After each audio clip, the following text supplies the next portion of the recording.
India TV YouTube channel को subscribe करें और बेल आइकन दबाएं।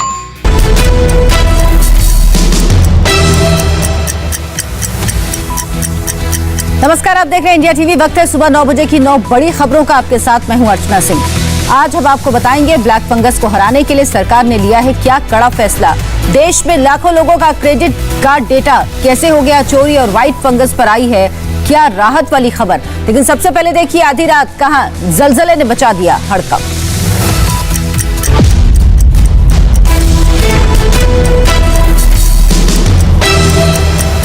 तो इस वक्त की सबसे बड़ी खबर यह कि चीन में आधी रात भूकंप के जबरदस्त झटके महसूस किए गए। रिक्टर स्केल पर भूकंप की तीव्रता 7.4 मापी गई।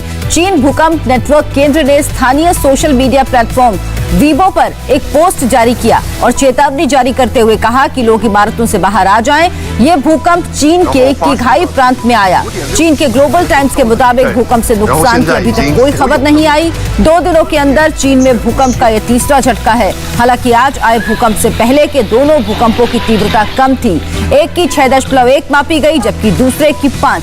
लेकिन आज जो भूकंप आया उसकी तीव्रता रिक्टर स्केल पर 7.4 मापी गई। इसीलिए लोग दहशत में हैं। इस वक्त की एक और बड़ी खबर, देश में एक बड़ा साइबर अटैक हो गया। ये साइबर हमला एयर इंडिया समेत दुनिया की कई एयरलाइंस कंपनियों पर हुआ। सिर्फ एयर इंडिया की 45 लाख यूजर्स का डेटा लीक हो गया। इस साइबर अटैक में पासपोर्ट, क्रेडिट कार्ड के डेटा में सेंध लगा दी गई। थोड़ी राहत की बात यह कि वो डेटा लीक नहीं हुआ जो पासवर्ड से प्रोटेक्टेड था। इस साइबर अटैक में 26 अगस्त 2011 से 3 फरवरी 2021 के बीच का वो डेटा गायब हुआ जिसमें नाम, date of birth, phone number, passport की जानकारी, टिकट की जानकारी शामिल थी।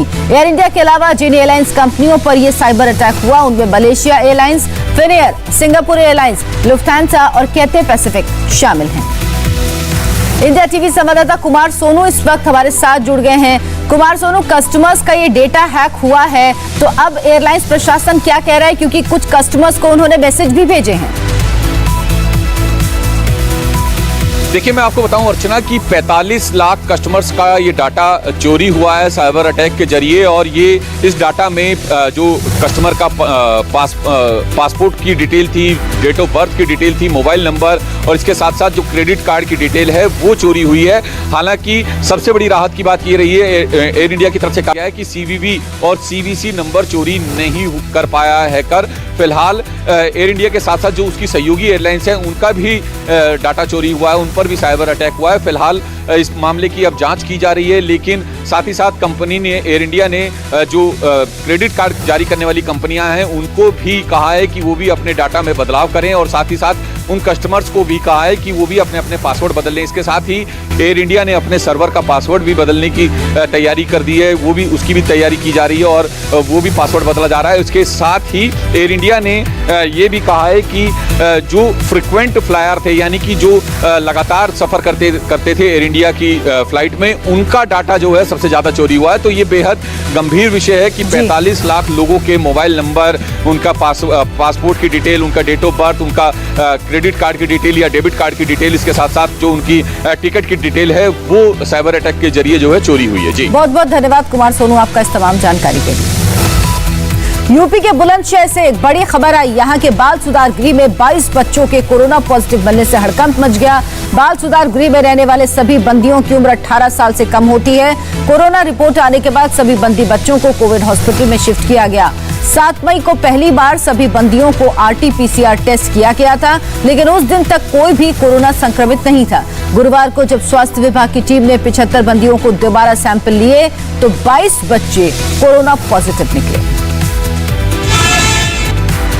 ये जो बंदे इसके टेस्ट करने के बाद सभी बच्चों का सामान्य टेस्ट किया गया था, उसमें 22 बच्चे पॉजिटिव आए थे और उन सभी को VIT में भर्ती करा दिया गया और सभी एसिम्प्टोमेटिक है, सभी ठीक। हम रूटीनली चेक कर रहे थे, ऐसे रूटीन चेक में इसको भी चेकअप किया गया था और इनमें 22 बच्चे पॉजिटिव आए थे। ये 16-17 साल की आयु के बच्चे हैं और ये सभी बच्चे पॉजिटिव, 22 बच्चों को VIT में भर्ती करा दिया और ये सभी ठीक है।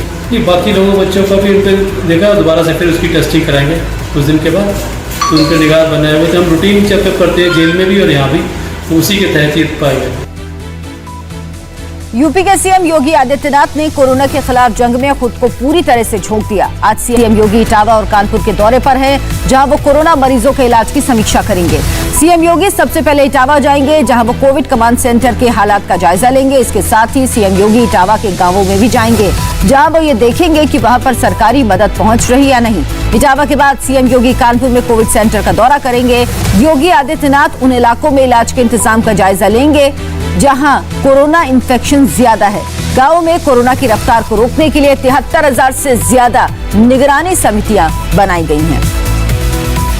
योगी आदित्यनाथ कल लखनऊ के पास बख्शी का तालाब इलाके के गांव में गए, वहां लोगों से बात की। कई गरीबों को आयुष्मान कार्ड दिया, इलाज कर रहे लोगों और वैक्सीन की डोज ले रहे गांव वालों से भी बात की। आपका स्वास्थ्य ठीक है? आपको दवाओं की नहीं है? ठीक है, अब आपका बिल्कुल नेगेटिव आ गया है, सांस तो नहीं फूल रही है, अभी बहुत दौड़ धूप का काम मत करिए। दवाई मिली आपको? डॉक्टर आपका हालचाल लेते थे? परिवार में सब लोग ठीक हैं? भाई दिक्कत तो नहीं कहीं? ठीक है, वही देखने के लिए आप लोग आए थे, मालूम करने के लिए आए थे, ताकि जो है सभी गांव के लोगों को बचा के रखे। यहाँ की निगरानी समिति में कौन लोग हैं? कौन लोग हैं? आशा बहू है, आंगनबाड़ी, और प्रधान है। कितने लोग हैं? आप क्या करते हैं? सर हम लोग इस समय तो सबसे ज्यादा जो है हम लोग फोकस कोविड के ऊपर कर रहे हैं। घर जाते हैं, दवाई का पैकेट लेके जाते हैं, लेते भी हैं लोग। गाँव में कितने लोग को दवाई दी है? सूची बनाई, सूची बना करके किसी को दिया।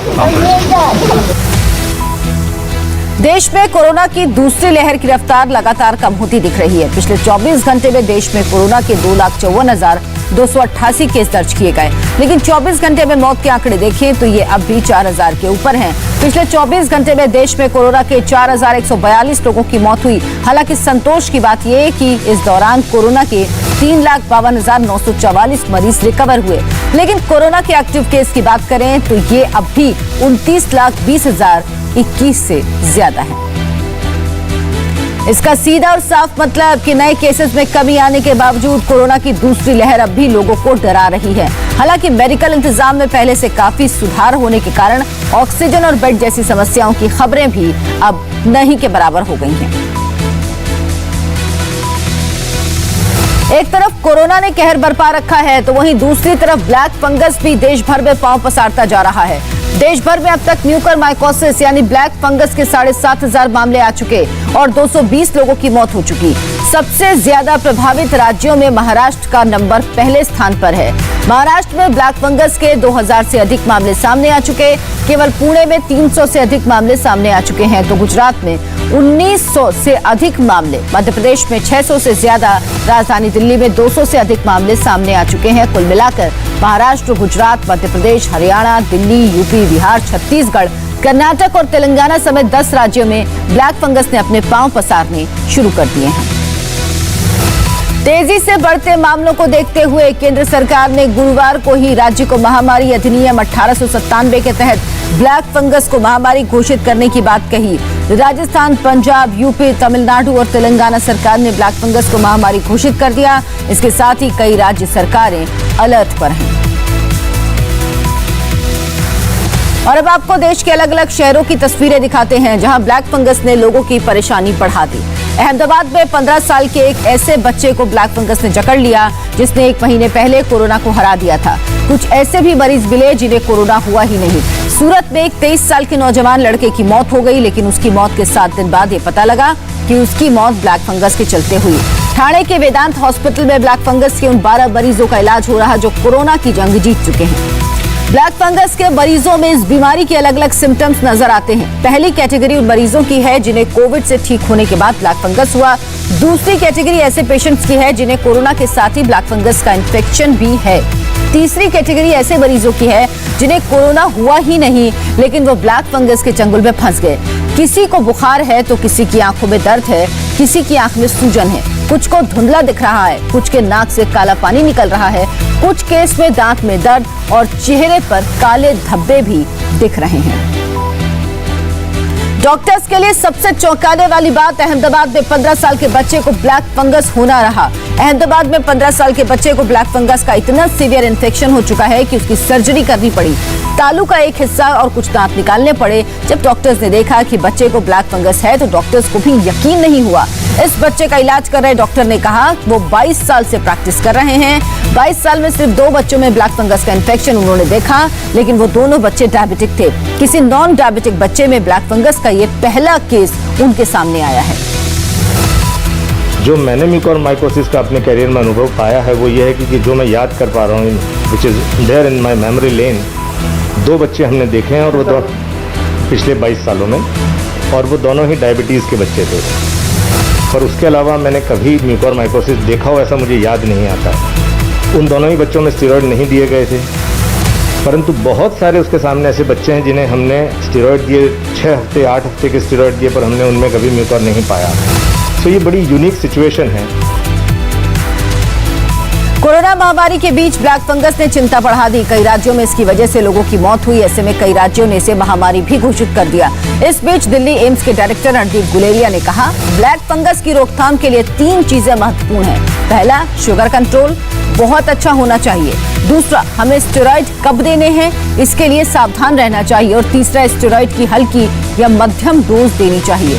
डॉक्टर गुलेरिया ने बताया कि ब्लैक फंगस को लेकर कई दावे झूठे फैलाए जा रहे हैं कि ये कच्चा खाना खाने से हो रहा है, लेकिन इसकी पुष्टि करने के लिए अभी कोई आंकड़ा नहीं है।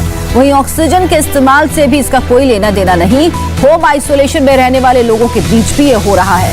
ब्लैक फंगस के बीच एक राहत की खबर ये कि व्हाइट फंगस देश में अब कोई बड़ा खतरा बनता नहीं दिख रहा। Uncontrolled diabetes with COVID-19 can also predispose to development of mucormycosis. The third factor to keep in mind is the use of steroids. The use of steroids has become much more in this wave than what it was in the last wave. And steroids being given when they are not indicated in mild or early disease can also cause secondary infection. This has been documented very well in the recovery trial, which showed that patients who got steroids early had higher chance of secondary infection and it was associated with higher morbidity. India TV संवाददाता भास्कर मिश्रा इस वक्त हमारे साथ जुड़ गए हैं। भास्कर, इस वक्त दिल्ली में ब्लैक फंगस के केस की क्या संख्या है? जिन अस्पतालों में व्यवस्था की गई, क्या वहां पर दवाइयां उपलब्ध हैं और सरकार की किस तरह की तैयारियां हैं?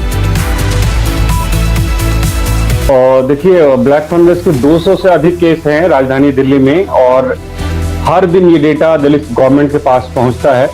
जहां तक इलाज की व्यवस्था की बात है तो दिल्ली सरकार की तरफ से 3 हॉस्पिटल जो दिल्ली सरकार के बड़े हॉस्पिटल हैं, GTB hospital, Rajiv Gandhi super speciality hospital और एलएनजेपी, यहाँ पे दिल्ली सरकार के द्वारा इलाज की व्यवस्था है। इसके अतिरिक्त जो बड़े प्राइवेट हॉस्पिटल्स हैं वहाँ पे हैं, और सेंट्रल गवर्नमेंट के जो हॉस्पिटल है वहाँ पे भी ब्लैक फंगस का इलाज चल रहा है। जहाँ तक दवाइयों की बात है, ये ओपन मार्केट में इसका इंजेक्शन अवेलेबल नहीं है। सरकार ने पहले से ही कह दिया कि जो इंजेक्शन इसके लिए जरूरी है, हर मरीज को एक दिन में तकरीबन 4 से 5 इंजेक्शन की जरूरत पड़ती है, वो सेंट्रल गवर्नमेंट के द्वारा स्टेट गवर्नमेंट को प्रोवाइड की जा रही है, और उसके बाद जो हॉस्पिटल की रिक्वायरमेंट है वो भेजी जाती है और उस हिसाब से एलोकेट किया जाता है। तो जो ये पूरी दवाई की सप्लाई चेन है वो सेंट्रल गवर्नमेंट के द्वारा मॉनिटर की जा रही है, स्टेट गवर्नमेंट को दिया जाता है, और वहाँ से तमाम हॉस्पिटल्स की जो जरूरत है उसके हिसाब से उनको दिया जाता है। हालांकि दिल्ली सरकार का ये कहना है कि दवाई की कमी है। हमने खुद भी देखा कि बहुत सारे सीनियर डॉक्टर्स ऐसे हैं, उनका ये कहना है कि हमारे पास जितने मरीज हैं उसके अतिरिक्त कई ऐसे मरीज हैं जो वेटिंग में हैं और उनका इलाज सिर्फ इसलिए संभव नहीं हो पा रहा है कि कहीं से वो इंजेक्शन नहीं मिल पा रही, और इसके साथ साथ जो उसका सब्स्टिट्यूट है वो भी मार्केट से गायब है। एक तरह से ये कह सकते हैं कि एक तो ओपन मार्केट में अवेलेबल नहीं है, उसके सब्स्टिट्यूट के तौर पे जो दवाई दी जा रही थी वो भी अवेलेबल नहीं है। केंद्र सरकार के द्वारा जो दवाई दी जा रही है, उम्मीद की जा रही है कि उसमें बढ़ोतरी होगी। आने वाले 4 से 5 दिनों में ये स्थिति सामान्य हो जाएगी।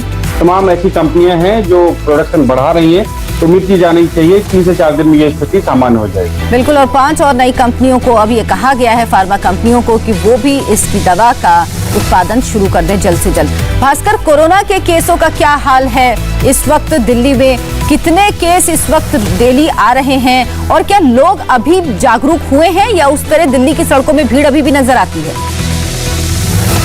देखिए, सेकेंड वेव के दौरान जो ये दर्ज किया गया था पीक पे कि 28,000 से अधिक मामले सामने आ रहे थे और जो पॉजिटिविटी रेट थी वो 36% तक पहुंच गया था, उसमें बहुत कमी दर्ज हुई है। WHO की गाइडलाइंस के हिसाब से अगर 5% से कम पॉजिटिविटी रेट है तो वो सामान्य स्थिति है और दिल्ली में 4.76% जो है वो पॉजिटिविटी रेट है। उस हिसाब से कह सकते हैं कि ठीक है, दिल्ली, राजधानी दिल्ली की स्थिति अब लगभग ठीक हो चुकी है, लेकिन अभी भी जो पॉजिटिव होने वाले लोगों की संख्या है वो 3,000 से अधिक है। कल 3,009 की संख्या दिल्ली सरकार के द्वारा जो हेल्थ बुलेटिन जारी की गई थी उसमें बताया गया था। तो ये अभी भी कंट्रोल हो रहा है इस पे। जहां तक लोगों की बात करें तो एक बार फिर से ऐसी स्थिति उत्पन्न न हो कि लोग जो भी प्रिकॉशन रखते थे वो भूल जाएं, तो फिर से भयावह हो सकती है स्थिति। दिल्ली सरकार ये कोशिश कर रही है, हालांकि मंडे सुबह 5 बजे तक लॉकडाउन है, उसको एक बार फिर से बढ़ाया जाएगा ऐसी उम्मीद की जा रही है और कुछ रिस्ट्रिक्शन जो है उसमें ढील दी जाएगी ऐसी उम्मीद की जा रही है। यानी तो जिस तरह से आंकड़े कम हो रहे हैं उसको देखते हुए ढील भी दी जाएगी, लेकिन साथ ही साथ ये ट्रेंड बना रहे और लोग भी इस बात का ध्यान रखें कि उन्हें सावधानी बरतते रहना है हर हाल में, इसलिए लॉकडाउन बढ़ाया भी जा सकता है। बहुत बहुत धन्यवाद भास्कर आपका इस तमाम जानकारी के लिए। अब आपको दिखाते हैं कि घर में ही आप कैसे टेस्ट करें कि कोरोना के बाद बन रही एंटीबॉडी आपके शरीर में है या नहीं। DRDO ने कोविड-19 एंटीबॉडी का पता लगाने के लिए किट बनाई। डिप्कोवैन किट कोविड वायरस के प्रोटीन को डिटेक्ट कर सकती है। ये किट वैनगार्ड नाम की कंपनी ने के साथ मिलकर बनाई गई। इस किट को टेस्ट करने के लिए दिल्ली के अलग अलग कोविड हॉस्पिटल्स में 1000 मरीजों के सैंपल लिए गए। इस किट से ह्यूमन बॉडी में कोविड-19 एंटीबॉडी का पता लगाया जा सकता है। इस किट के जरिए 75 मिनट में ही एंटीबॉडी का पता चल जाता है। किट की लाइफ 18 महीने है। ये किट जून के पहले हफ्ते में ही लॉन्च हो जाएगी। लॉन्च के वक्त करीब 100 किट लॉन्च की जाएगी। एक किट से करीब 100 टेस्ट हो सकते हैं। लॉन्च के बाद हर महीने 500 किट बनाने की क्षमता फिलहाल है। प्रति टेस्ट की कीमत करीब 75 रुपए के आसपास होगी। इस किट से यह पता चलेगा कि किसी के शरीर में कोविड-19 की एंटीबॉडी बनी है या नहीं। कई बार असिम्प्टोमेटिक मरीजों को पता नहीं चलता कि उन्हें कोरोना संक्रमण हुआ है या नहीं। इस किट से एंटीबॉडी के अलावा यह भी पता लग जाएगा कि वो पहले संक्रमित हुआ था या नहीं। इस वक्त की एक और बड़ी खबर नेपाल से, जहां राष्ट्रपति विद्या देवी भंडारी ने नेपाली संसद के निचले सदन हाउस ऑफ रिप्रेजेंटेटिव को भंग करके मध्यावधि चुनाव का ऐलान कर दिया। नेपाल में आम चुनाव 12 और 19 नवंबर को होंगे। इससे पहले नेपाल के प्रधानमंत्री KP शर्मा ओली और विपक्ष के नेता शेर बहादुर देउबा ने नई सरकार बनाने के अलग अलग दावे पेश किए, लेकिन राष्ट्रपति विद्या देवी भंडारी ने दावे खारिज कर दिए। KP शर्मा ओली के 153 सदस्यों के समर्थन का दावा किया था, लेकिन राष्ट्रपति ने संविधान विशेषज्ञों से विचार विमर्श करने के बाद फैसला लिया और निचले सदन को भंग कर दिया। राष्ट्रपति विद्या देवी भंडारी ने नेपाल की राष्ट्रपति ने नेपाली संसद के निचले सदन हाउस ऑफ रिप्रेजेंटेटिव को भंग कर दिया। 12 और 19 नवंबर को चुनाव होने हैं, आम चुनाव होने हैं। हालांकि शेर बहादुर देउबा जो विपक्ष के नेता हैं, उन्होंने नई सरकार बनाने के अलग अलग दावे पेश किए, लेकिन उनके दावों को सही नहीं माना गया। विजय लक्ष्मी इंडिया टीवी संवाददाता इस वक्त हमारे साथ जुड़ गई हैं। विजय, निचला सदन भंग कर दिया गया, जो दावा विपक्ष के नेता की तरफ से किया गया था उससे सहमत नहीं हुई राष्ट्रपति। बिल्कुल, जो हाउस ऑफ वहाँ का जो lower house of the parliament है, जो लोकसभा है अर्चना, उसे भंग कर दिया है राष्ट्रपति ने। और अब मिड टर्म पोल जो है वो वहाँ पर नवंबर 12 और 19 नवंबर को होंगे। ऐसा इसलिए हुआ क्योंकि नेपाल में जो क्राइसिस है ये काफी दिनों से चल रहा है। पिछले साल 20 दिसंबर को भी जो प्रेसिडेंट भंडारी हैं उन्होंने हाउस को डिसॉल्व किया था, लेकिन सुप्रीम कोर्ट के ऑर्डर के बाद हाउस को रीइंस्टेट कर दिया गया था। अभी जो मौजूदा हालत है, जो घटनाक्रम है, राजनीतिक घटनाक्रम, वो बहुत तेजी से नेपाल में बदल रहा है। दोनों ही पक्ष, चाहे विपक्ष हो या सत्ताधारी पक्ष जो है, वो उनके पास नंबर जो है गवर्नमेंट के वो मौजूद नहीं थे। और ऐसी स्थिति में ही प्रेसिडेंट विद्या देवी भंडारी ने जो है वो वहां पर जो lower house of the parliament है उसको डिसॉल्व करने का फैसला लिया है। यानी दोनों ही पक्षों के दावे से संतुष्ट नहीं थी राष्ट्रपति और इसीलिए निचले सदन को भंग करने का फैसला लिया गया। बहुत बहुत धन्यवाद आपका विजय लक्ष्मी इस तमाम जानकारी के लिए। देखते ही देखते कैसे खाक हो गई लाखों की कार, एक ब्रेक के बाद।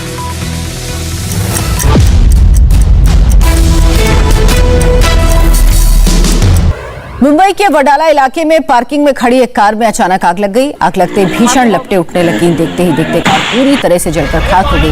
स्थानीय लोगों ने आग पर काबू पाने की कोशिश की, लेकिन लपटें इतनी तेज थी कि उन्हें कामयाबी नहीं मिली। गनीमत रही कि आग से कार के अलावा किसी तरह के जानमाल।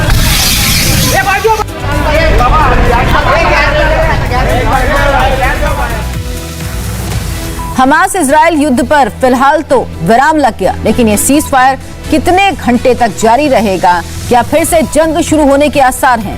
पूरी खबर एक ब्रेक के बाद।